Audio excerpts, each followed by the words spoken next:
Hello there, my name is Joel Gardner, and in this presentation I'm going to talk about how to find free images on the internet. So you may be given a task or an assignment or something in which you need to use images as part of a presentation. And a lot of times you can be concerned, well, what do I do about copyright? I want to make sure I'm using things appropriately and legally. And I'm going to show you in this presentation some easy ways to do that.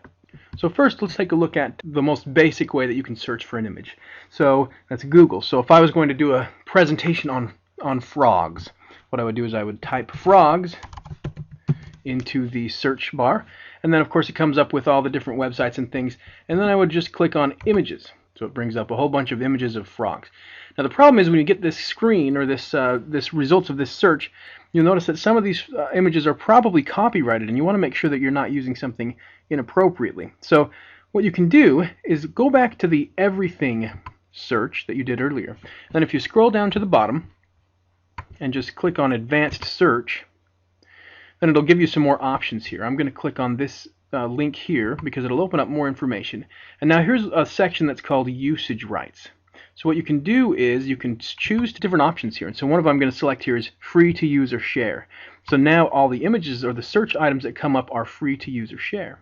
So I'm going to click advanced search, and then I'll just go ahead and click on images because we want a picture. And so all these images that have now come up are images that are free to use or to share. So that's one way that you can find some images for your presentation without having to worry about copyright.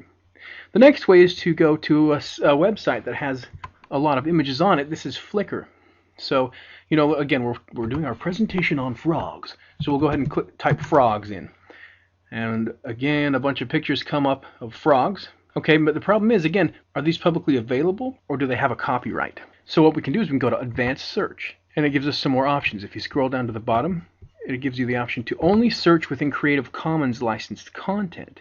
Now, Creative Commons licenses are a way that somebody who creates content or images can make their images publicly available. It's a different kind of a copyright. So I'm just going to click on Find Content to Modify, Adapt, or Build Upon, and click Search again. And again, it comes up with a whole bunch of images of frogs. You can scroll down and find the one that you want to use for your presentation and then download it. Now, these licenses use what's called a Creative Commons license. And so if you want to learn more about how that works, you can go to creativecommons.org. A lot of nice, useful information on this website. One thing to remember as well that this website talks about is that when you use a Creative Commons licensed image or content, you need to make sure to cite where you got that image and who actually created it originally. This is part of the Creative Commons license, that you always cite who you've referenced. So I hope this has been helpful. Again, this is Joel Gardner, and this has been a presentation on how to find free images on the internet.